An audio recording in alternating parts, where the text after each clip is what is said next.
happy with that. So, okay, you may get a little notification to accept. Hello again, Michael. Welcome to our program. We have our students here. Some of them are former students. We've got one who has just completed his program and has been supporting our students as well. And so we have two SLAs. They're called student learning assistants. They're here. We got someone by the name Michal, and we have Jonathan there as well. And the others who have just gone very shy, who've turned their cameras off. So they are our Media Foundation students, and they have just completed their year now with us. And they've been working really hard. I mean, over the year, so since September, and on Wednesday, as you were coming in, we were just talking about their end of year show.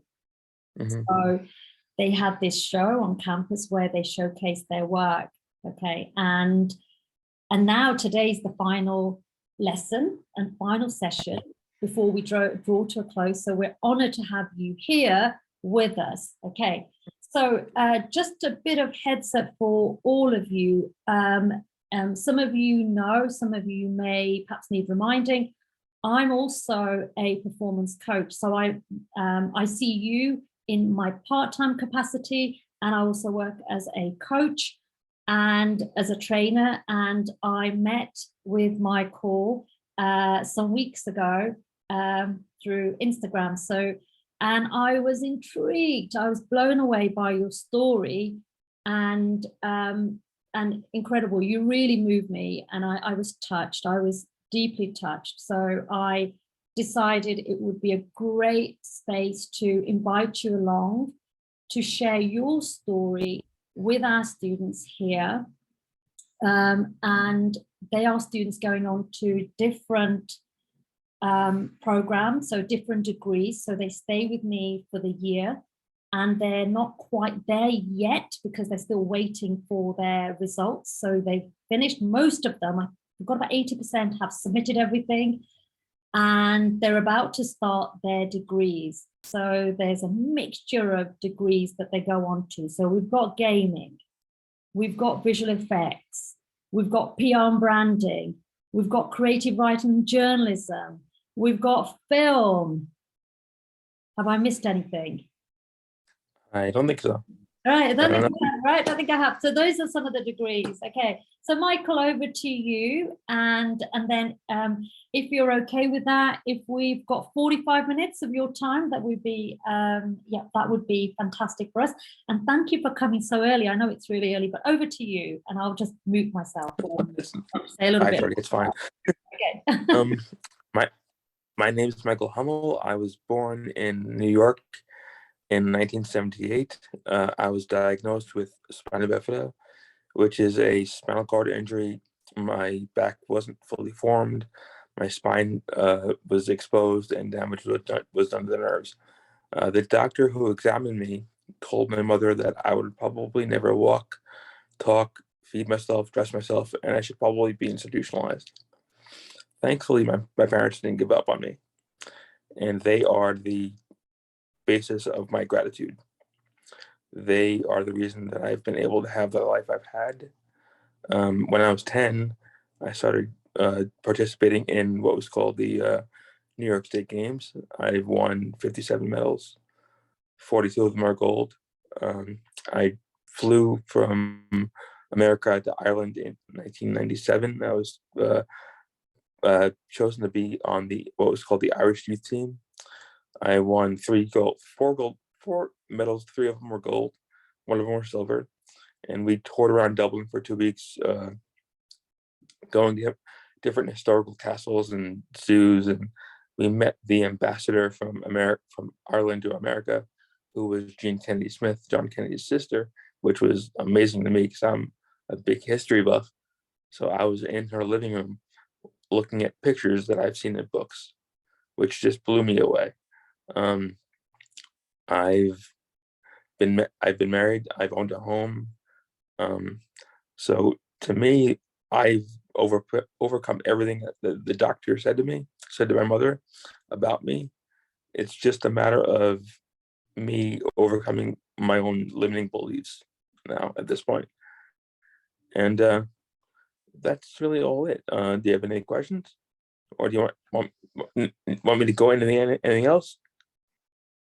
Thank you, Michael. So what we'll do now is I'm going to ask you a question, and Jonathan will ask a question, and I'm just going to, and Michal, if you can keep an eye out on the chat and let me know of questions that come in.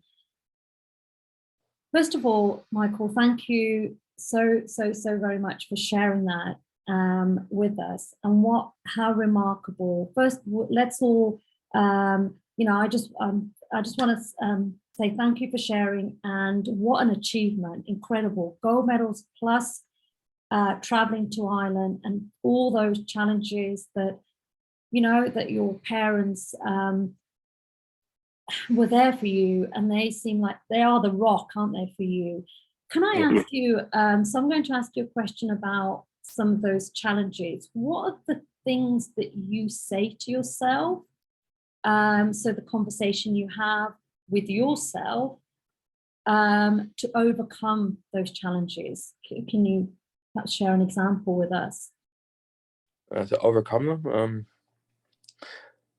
It was just a matter of doing it honestly at first and powering through it, and then that becoming a routine over time to like get to the point where I don't even have to think about it. I just do it because there's so many limiting beliefs that, like, my big thing was I can't, or it won't be good enough. So I just had to do it and let the results speak for itself, and then build on that momentum to keep going. So for you, it's taking action. It was taking action. And so one thing that you said there, you talked about limiting beliefs. So was it something you were telling yourself before that shifted for you in making that transition from having this voice in our head, so saying perhaps the limiting belief was something about not being able to do it, to being able to do it? Yeah, I think when you have a limiting belief, it's important to reframe it and just think about the opposite of what your thought is, and then work on implanting that over and over and over again until it sticks. So it's repeating it habitually, telling yourself you can do it. My big thing was I can't, or I don't know how. So it was just a matter of like figuring out how I can go about getting through it with those limiting beliefs and slightly tweaking them. And then taking those actions as well. And I'm sure there's going to be lots of questions. I've got lots of questions that I want to be asking you, but I'm going to go over to Jonathan, and Jonathan, direct that question back to me next, because I know Jonathan here. And Jonathan, if you could please say who you are and what you've been studying with us as well, a little bit about yourself, so that Michael knows about you as well. Sure. So, hi, my name's Jonathan, and I am currently a senior student learning assistant at the university, but I just rounded up my degree in games design. So I'm hoping to go or progress onto a master's, so at the same university. So hopefully that all works out. I just need to wait on the results now. So, which, we're in that stressful period where we're all waiting for results. So, but I know that you've had like such an incredible journey, and I guess it might sound like more of like a simple question, but what would you say is like your biggest hurdle that you've overcome? Like, what's your biggest achievement throughout this incredible journey that you've had? Well, things I'm proud of, graduating high school was big because I was the only disabled person in the entire school, and there was like over 900 people. But things I've overcome, people assume that the disability itself is the biggest hurdle or the problem, The biggest thing, honestly, is people's reaction to your disability. It's how they look at me, how they treat me. So I've been ignored. When I'm with someone, I'll be ignored. Like they don't think I can talk to them, or like they'll like be condescending. So it's the hardest part about it is honestly getting through how other people treat you and what they think of you, and like how they talk to you. The disability itself is not a big deal to me. I mean, I know it is to other people, but I've been in this chair my whole life, so you had to get used to it. So the things I'm most proud of is probably high school and college, but everything else is just you deal with it on a day-to-day basis, really. Yeah, and there's like I feel like personally there's like a very lack of understanding, or a very big lack of understanding about like, you know, the disabilities in general, like whichever one it may be. And so people, I think they kind of are quick to assume like, you know, how that person might be, you know, without actually getting to know that person. So yeah, it's incredible that, you know, you've done so much and you continue to achieve so much. So Thank yeah, you. I completely agree with you. Yeah, thank you though. that's okay. Michael, you have a book that you've just written, and it talks about stigma and starting that conversation. Mm-hmm. And listening to what you've just been saying, my assumption here would be there will be life examples as well. And I got thinking about stigma itself. Now, people will have a view of what they understand stigma to mean. What does that mean for you? And maybe some of you in the chat, you can say what stigma is for you, but what is stigma? I had that question kind of spinning for me. What is that? What's that? What is stigma? It's technically, I think it's a taint on a subject or a given thing.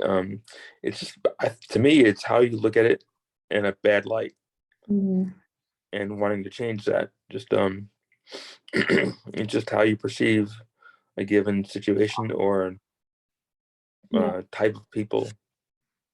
So stigma is subjective, isn't it? It's what people's view of something is, the negativity that surrounds disability that you can see, disability that we can't see.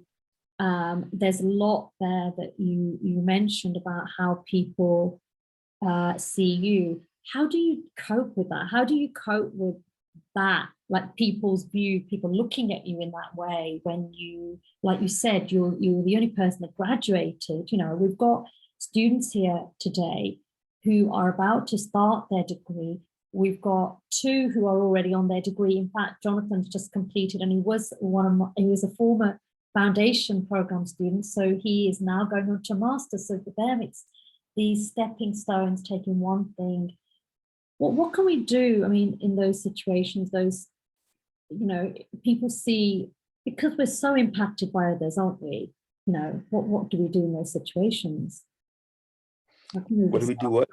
How can we, people, I suppose people respond to us in different ways, don't they? In the way they see us.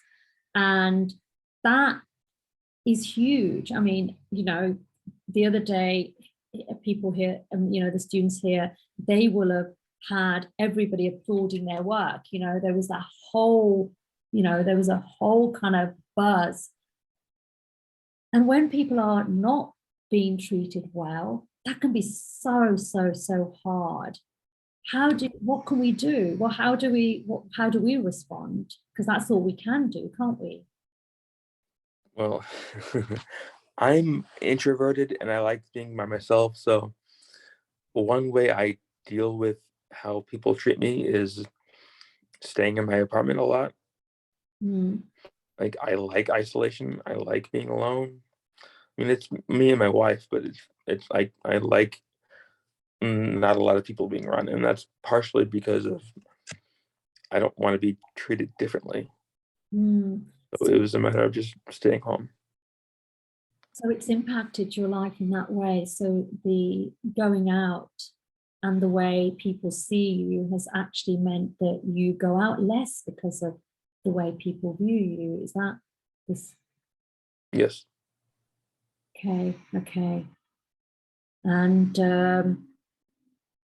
how can we change that? Let's ask the others. Let's put it out to the others. We've got 17 attendees here. Let's see what the others got any questions coming in. You got a question from Michael.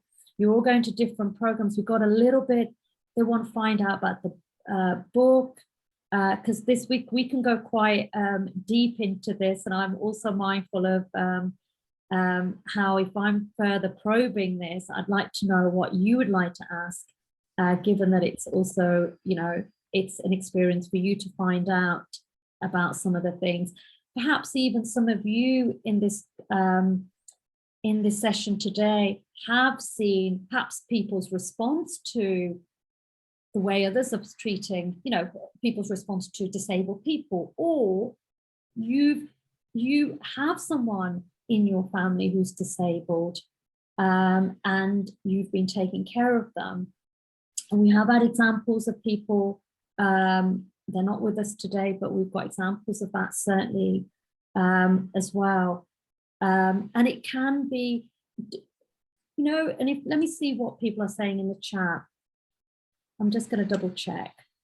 Okay, they're wanting to know how we connected. Okay, and a little bit about how your Instagram. So okay, I've got things about your promotional stuff, but I'm going to put it out to the others just to be quiet. So if they've got any questions.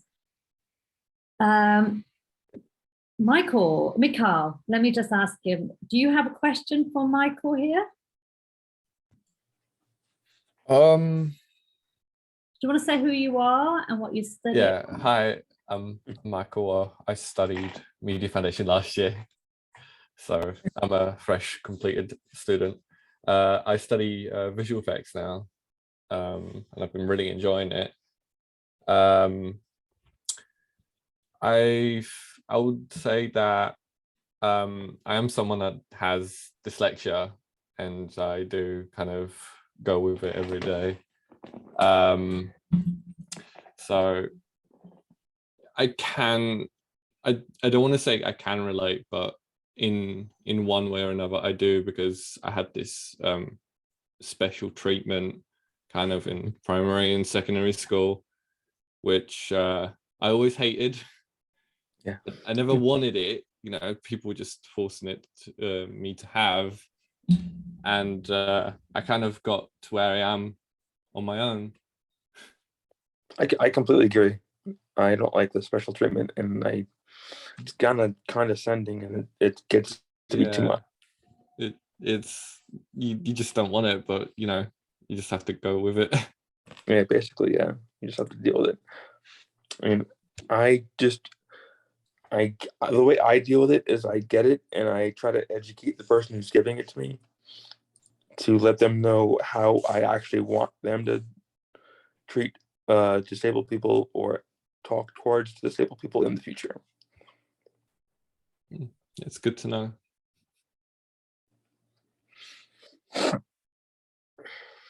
Michael, you mentioned something there about how you want them to talk to disabled people. Could you give us an example of that? Just like normal people, like anybody else. Just, I mean, I don't like the way when I go out with my wife, they'll ignore me and they'll talk to her, or they'll talk slowly to me. Like I don't understand them. Mm-hmm. So it's just how I want them to talk to me is just like everyone else. Mm-hmm. And just I'm no different than any other people other than I'm sitting down. That's the way I look at it. Mm-hmm. So in that message, you're saying, just treat me as a human, right? Another person. Yeah, exactly. Yeah. I mean, what you just said there, it moved me, because you said that people talk slowly to you, and we have international students, and they've experienced that as well, where people will speak really slowly. We have a few questions in the chat. Okay. Okay. Should I read them? Do you want to read them, Bally? Do you want to read them? And then we'll, yeah. We've got one from Christina asking, do you think people should be more educated on disabilities in school? Yes, I do. That would be very beneficial because I don't think people realize how we were treated like in the early days, like in the 50s and the 70s. And I don't think they realize the struggle and the needs of the disabled people. And I think that would help the stigma of disability and bring disabled and able-bodied people together a lot sooner than we're looking at right now. Another question from Saif. In terms of disabilities, do you think labels often affect how people view you? And has it ever affected you in the past? And if so, how have you dealt with it? Okay, 3-part question. I got to remember all of them. It's in the chat. Let's do one at a time. Let's do one question at a time then. Yeah. Okay. I'll just read it again. Then. In terms of disabilities, do you think labels often affect how people view you? Okay, yeah. I think about how people label me, like people call me like special needs, and I take care of myself. So I think the way I look at it is I'm disabled and I don't care about any other name, but you can call me what you want, but saying special needs, it makes me feel like I need more help than you think I do. It's just not a good way to look at it. It's an interesting point you raised there. That's always something that we discuss, this idea of special, like even the term special, when we say that, I mean, special needs, like it was so derogatory. It's incredible, isn't it? So the labeling, that's a huge area because we've done things on identity as well. So we talk about how we all speak to one another, and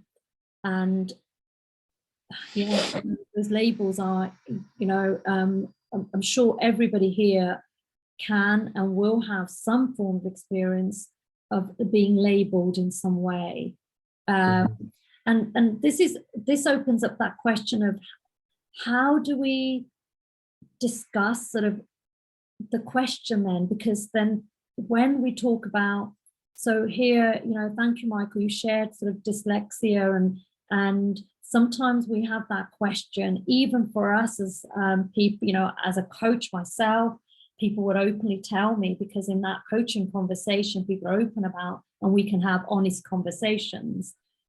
Often in a university setting with individuals, there is that protection of, I don't want to be seen in this way, so I won't say anything that's happening outside for me.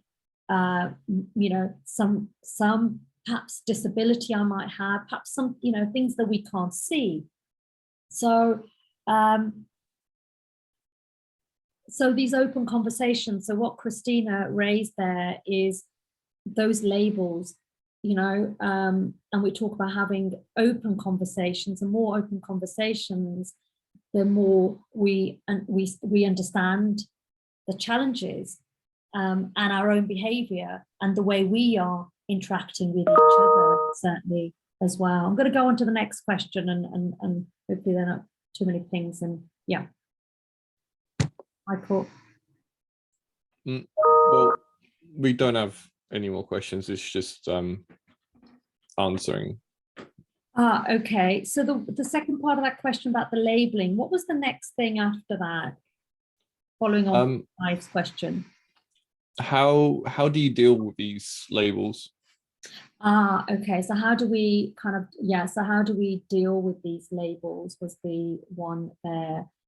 And having more awareness in schools was the question. What can we do? Yeah, what would you want us to do?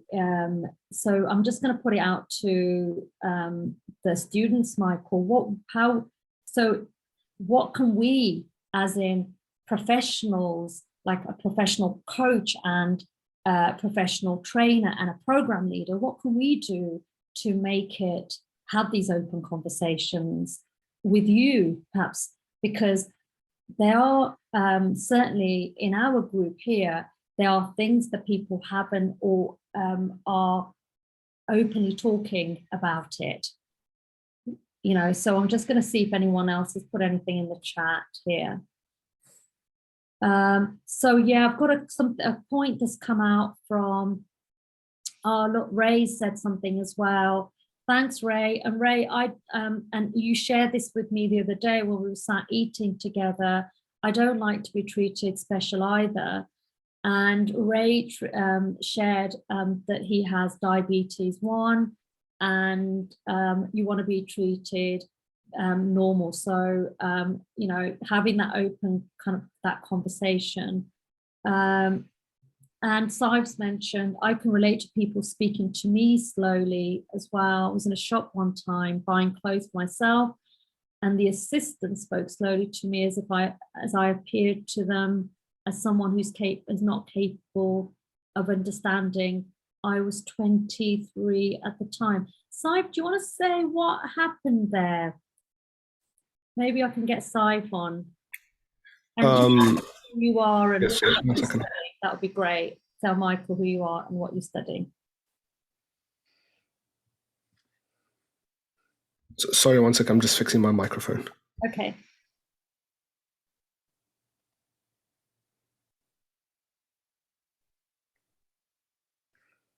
Okay, yes, hello, Michael, I'm Saif. Yeah, we can't see you, Saif. It'd be great to see. Hold on 1 second. My camera's not working at the moment. Okay.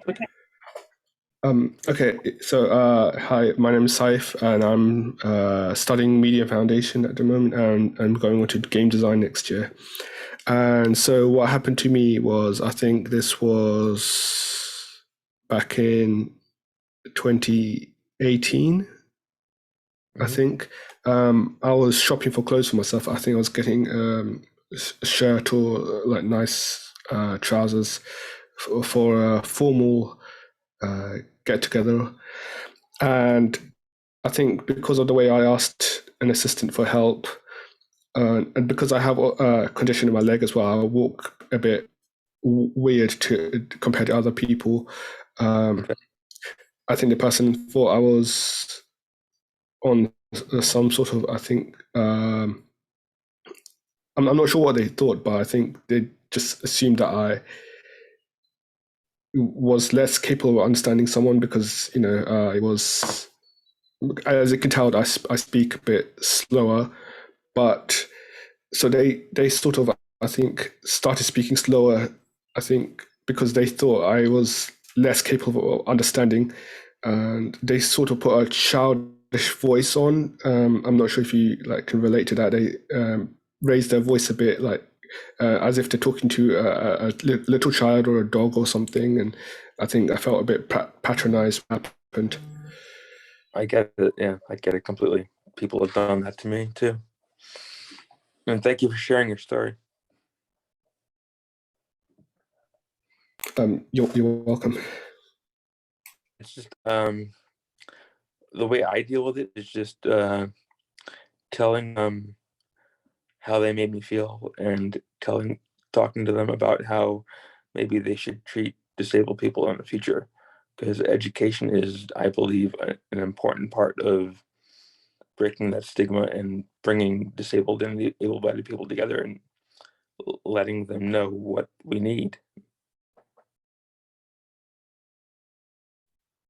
Absolutely. So Sai, thank you for sharing that. And sometimes those situations happen, and they happen in a way that you don't realize they've even happened. You think, well, hold on, what were they doing? Like, why were they talking to me like that? Like, yeah.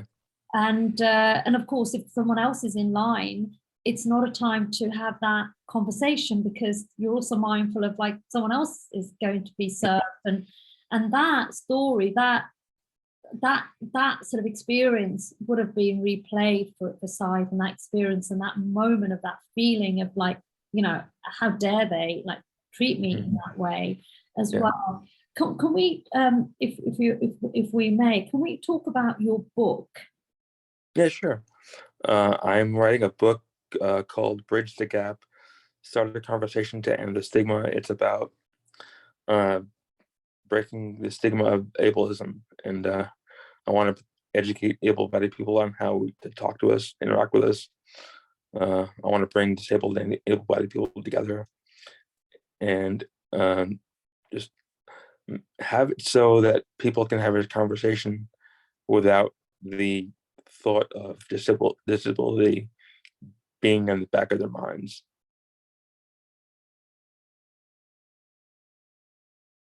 So you started writing the book. Is it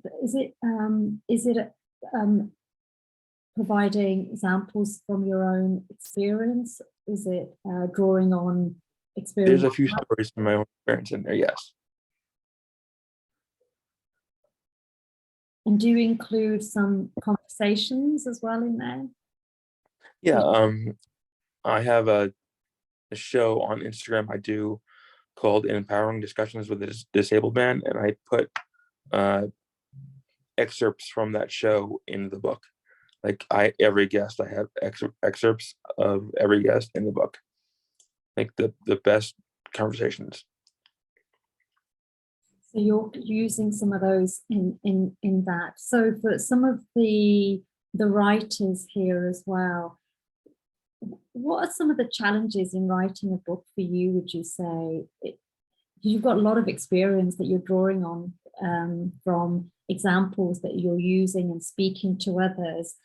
You're using case studies as well. I suppose what I'm wondering is, you've got a lot of followers, I'm aware of that, and you have a lot of people who are following you. How easy is it to reach out and get some of those examples? Because you've got some examples of your own life, and then you've got this regular, you're having conversations with others. How easy is it to do, say, for someone like some of our writers going out and doing that and wanting to promote themselves? What would be your, from drawing on your experience?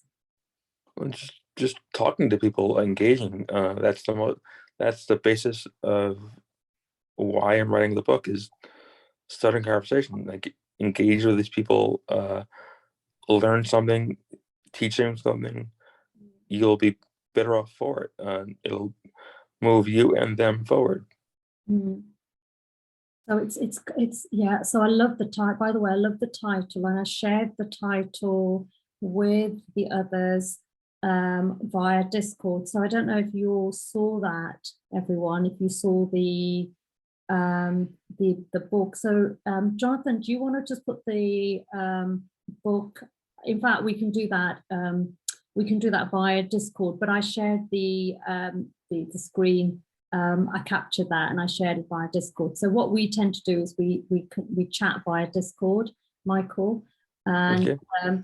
Jonathan, over to you then. Next question. To be honest, like a lot of the questions that I was thinking have already kind of been asked in their own way. I think that, like, everyone's like asked like really good questions here. I guess, like, so if this has been asked in like a different way, but I guess like one question that I wanted was more, it is more of like an opinion based question, but do you feel like there has been, or there continues to be, progress on shedding light on, disabilities, especially like niche ones that people don't really like understand as well. Do you feel like there has been progress being made, or there's progress that is continuing to be made on how people can, understand those disabilities or disabilities in general? Yeah, I think that there's definitely been light shed on it, and it's gotten better since since the Americans with Disabilities Act. It's gotten a lot better, but we still have a lot of room to grow and get better and let people know more, because people don't they assume things, and they always assume the wrong thing. And I've found that disabled people don't like to be asked questions, and they don't like to talk. I'm the complete opposite. I'll answer anything you ask me. And I think the more we talk about it now, the less we'll have to talk about it later. Yeah. And I just really believe that. Yeah. No, I completely agree with you, and I think that certain like acts as you've mentioned, I'm not sure if we have something similar here in the UK, but like it definitely does help shed light and bring lights to those disabilities that especially the niche ones that we don't understand completely yet. So yeah, I'm in complete agreement with you. Yeah. Well, I have another question about this. Oh, Christina has a question. I'm going to go over to Christina. Christina, great to see you. Say what you're about to study and go ahead with your question. Okay, hi, I'm Christina, and I'm going to be studying the creative writing and journalism course. So my question was a bit of a opinion question, I guess, but what I wanted to know was recently in like 2022, I found that like a lot of people tend to maybe like self-diagnose or imply certain like characteristics like on people that relate to mental health and disability. And do you think this is a problem, or do you think it's making it more aware of like disabilities or like those kind of things? I think self-diagnosing is a bad thing. I think you should go to a doctor and get it definitely checked out and see if like you have whatever you have. I think self-diagnosing and acting as if you have this when you don't really know if you do is a bad thing. It can blow up in your face, I think. No, I agree. I feel like there's a tendency for people to maybe make comments regarding others, like, oh, this person has this trait, so they may be, just for example, they may be autistic, or they may be this, or they may be that. And yeah, that's bad. And that's bad yeah. too. I think people judge people way too much, especially if you don't really know what's going on or what they have, and they just assume. However, there is a positive, the fact that it showcases these problems people may have, and at the same time brings recognition and like more audience to it. So I don't know, there's a good and a bad. Oh, yeah, I agree there. If you talk about it, whether or not you have it, it's just you can check it out, see, research, and figure it out. Because I think knowing is the most important thing.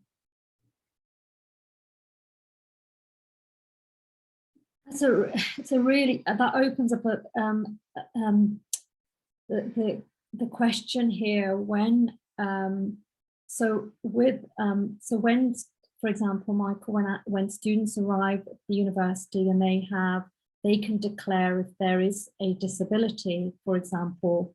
So it's declared on their form, or it's not disclosed, and sometimes there's self-disclosure where people say, I have this. And I think what you've just highlighted is always something that we say to our students. If there's anything, then please get professional, get that, if there is something that you think, like, so there's so much you know, there's so much support, for example, within the institute, but also there's so much support these days, and to find that out is absolutely key. Because that's sometimes what even lecturers of later on have said. I was just too embarrassed. I was just too embarrassed to find out that other people, how they may have seen me, and with others, you know. So this can, you know, the stigma attached there. We talked about sort of what stigma is. It is that sort of other people's view of you. How are the lecturers going to see me, or if they know I've got this, am I going to be able to work in, for example, some years ago, not with our cohort here, we had a disabled student, and the conversation, again, not just necessarily with him, because he was determined to carry the equipment. You know, these are film students wanting to do, you know, they're taking footage. Sort of, you know, others were wondering, well, how can I work with him? You know, what can I do? Like, those were some of the conversations being had. So what you've done today is you've really shone light on some of the questions that come about, having those conversations, never to assume. So yeah. I asked those questions at the beginning about sort of how you want people to be, for them to speak to you as I would want them to speak to me. It's obvious, right? It's a really obvious question.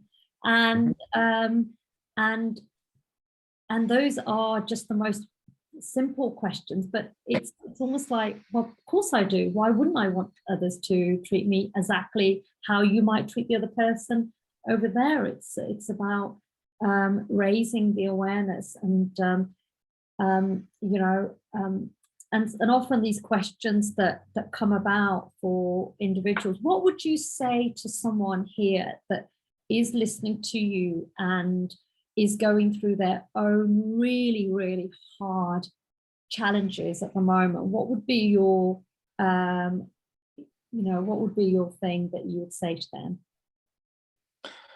Find your passion, find your love. What do you love to do, and do that as much as possible. And I think that will lessen the loneliness and give you a different perspective and a different mindset. And I think that'll help in transitioning to like the hard part to the easy part. It gets better. It took me 20 years, but it gets better. You just have to figure out what you love to do and why you love to do it, and find your purpose and find your passion. And I think I truthfully believe that whatever you are struggling with is what you're supposed to help other people with.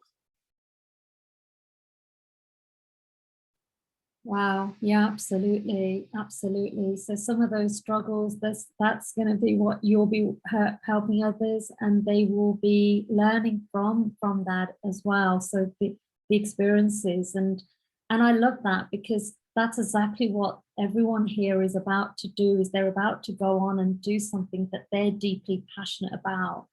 So they're passionate about going on to wanting to study film, or they're passionate about wanting to get into games design or visual effects, and Christina wants to go on to creative writing, and so there are lots of, or PR branding, you know, and you know what, I'm sure a lot of people would have, or perhaps they are not, I don't know, we'll find out from them, is that you said that you're introverted, and we you know, and some people would also have said that to me on this program, that they're very quiet, they don't like to stand up and speak. And we had some spokespeople the other days, and some remarkable speakers. We have some people putting a question as well in, so I'm going to go over to a gentleman called Jack and let him have his question as well. And you know, so they are taking the steps to you know, speak to one another.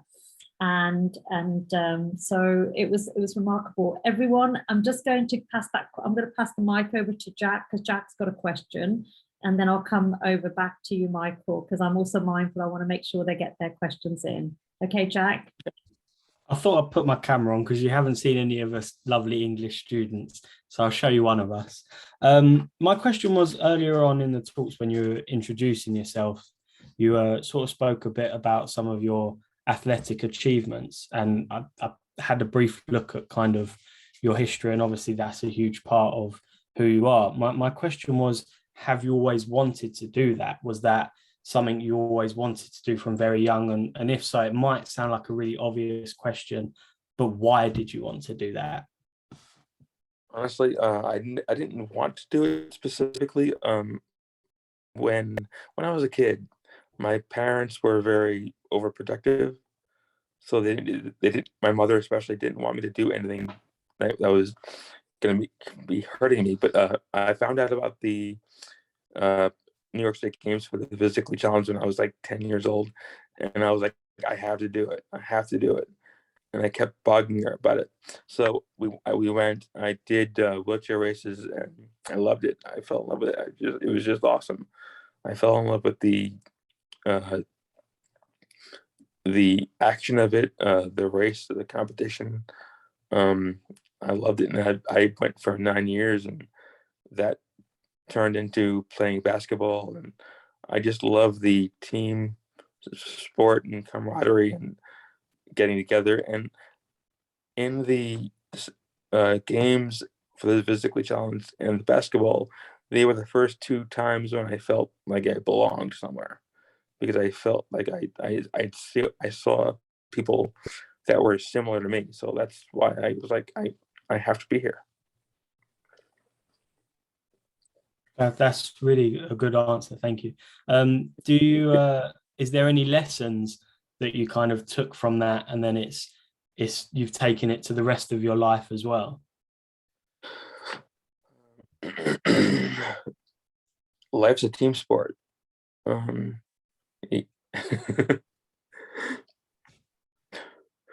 have to look out for everybody, and like it's just important to think about other people. I think because it's just selfish. Being selfish doesn't get you anywhere. The only time you should be selfish is when you're thinking about self-care, self-love, taking care of yourself. But thinking about other people and taking care of them is more important, I think. Cool. Thank you very much. Thank you.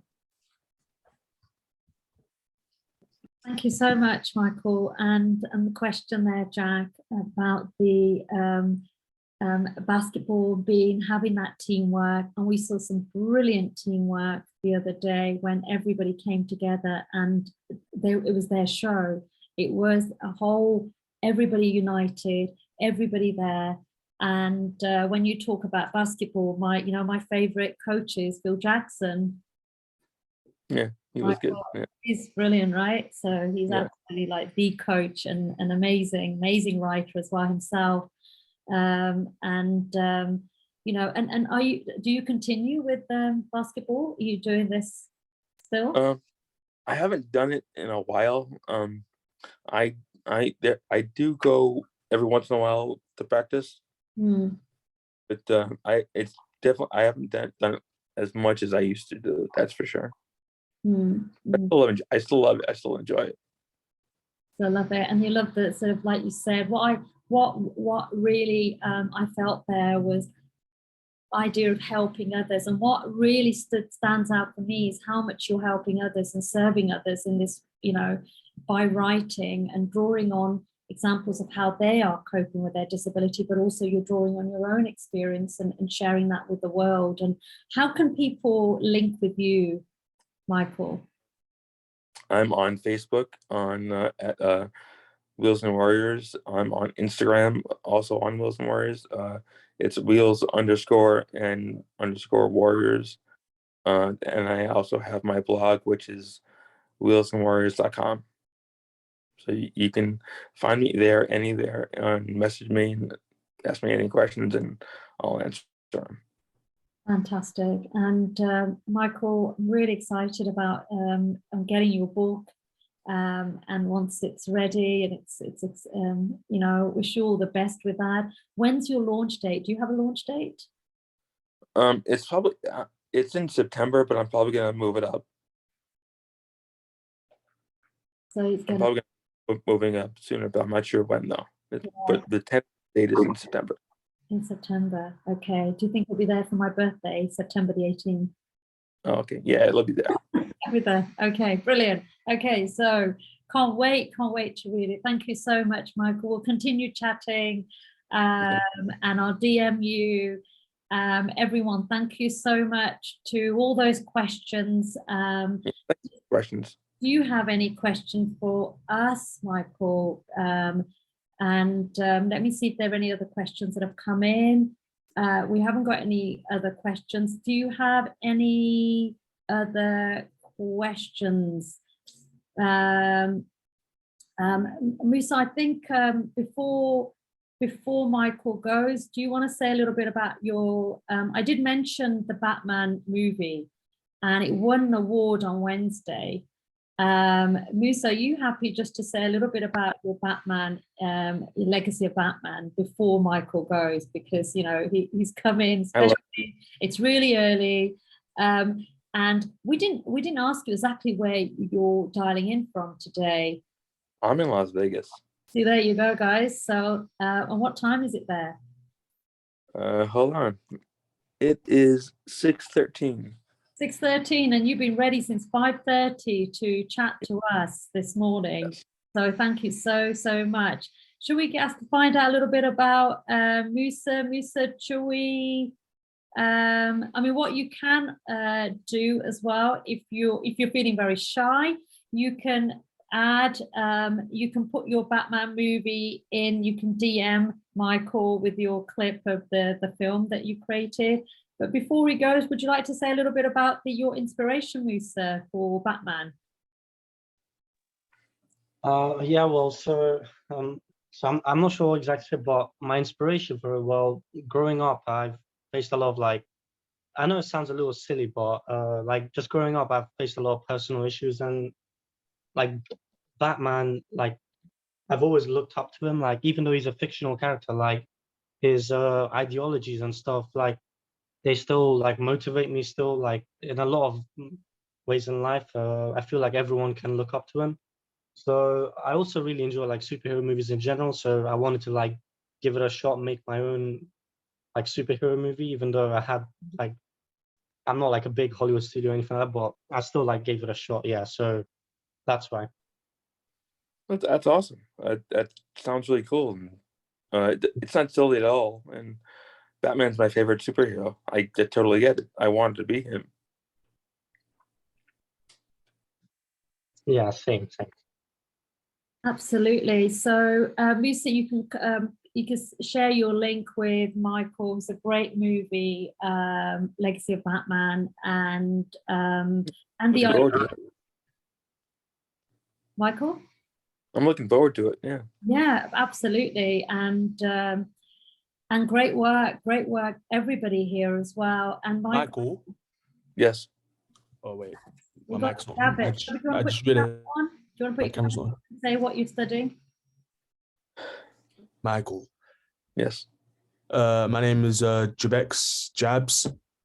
I do foundation, but I think for next year I'm gonna go to film. Okay. Yeah. So this is just a question, right? You watch any anime? What was that? Do you watch any anime?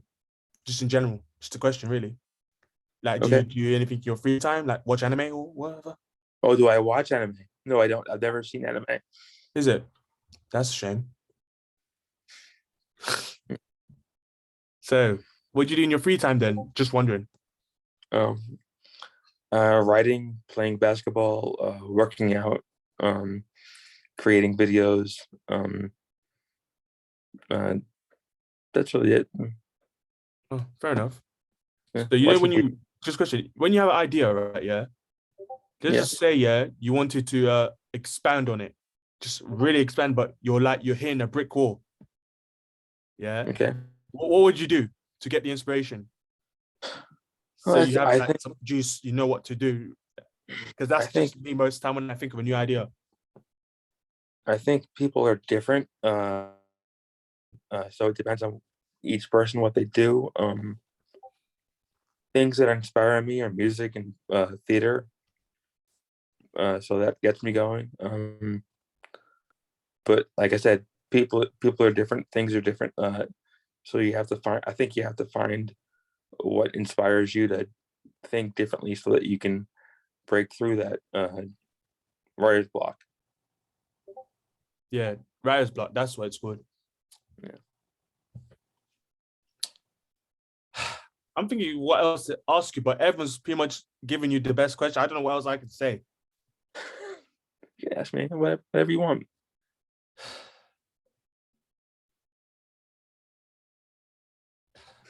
I don't know. I'm trying to think, but nothing's coming in my head.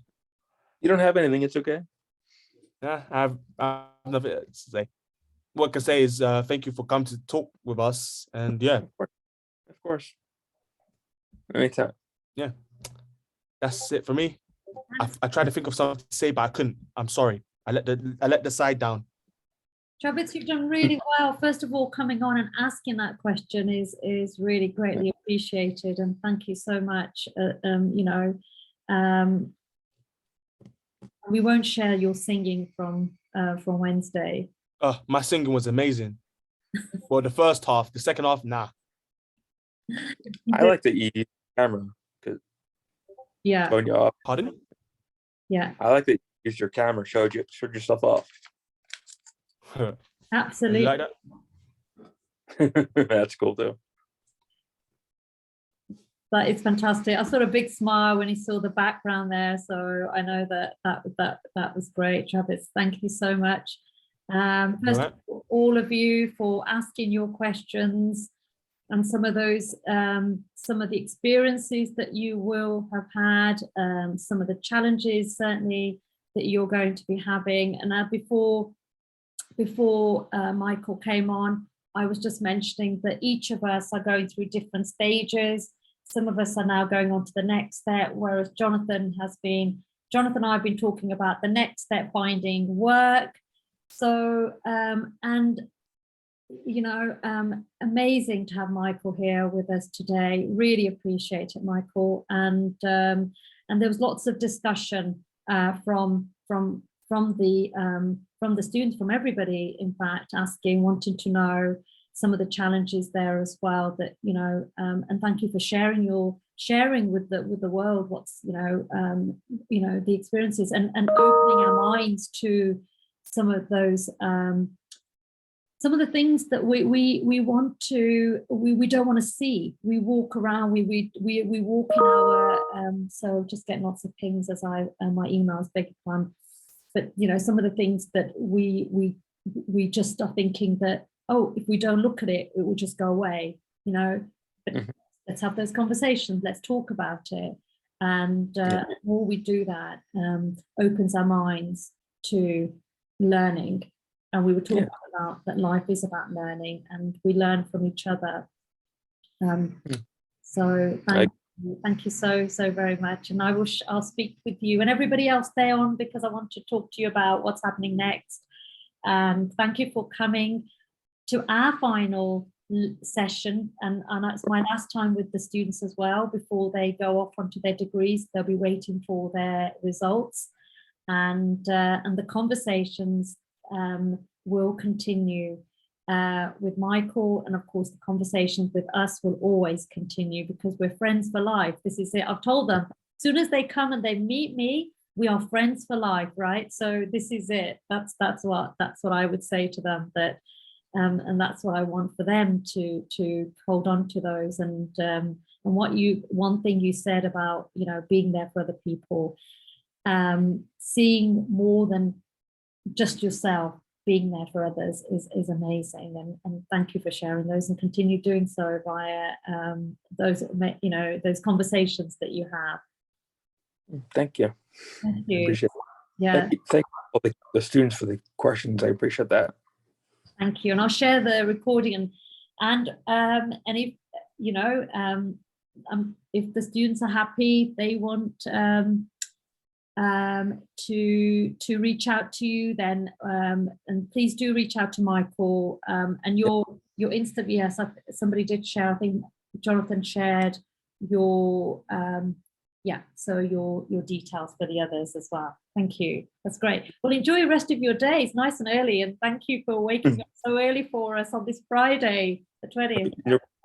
You're welcome. Thank you. All right, take it easy and say hi to your to your wife, and everyone saying thanks. Thank you. Thank you. Thank you. Thank you. Thank you.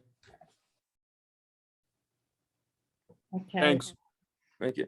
And yeah, if anybody wants to reach out to me or ask me questions or talk, just do it.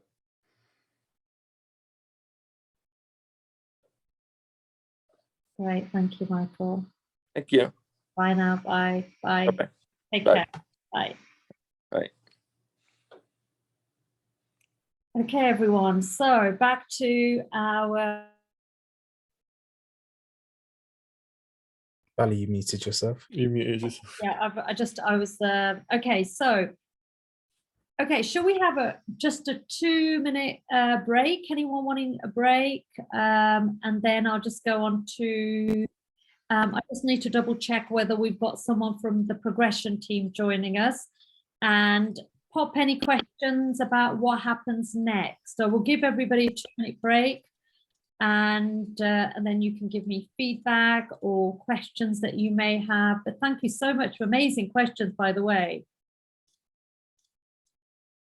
2-minute break, that's all we're having. I just want to check my emails quickly to see if we've got Ghislaine from our progression team joining us. So let's say 25 past, we'll be back. Perfect. Sure. Yeah. Yeah.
Okay, so everyone, in a few moments we have Ghislaine joining us in 12 minutes time from the progression team.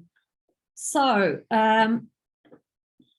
questions, comments, thoughts about this today so far before we get the progression team, and I'll tell you what their function is. Any questions, comments? Let me just double check. I'm going to stop recording.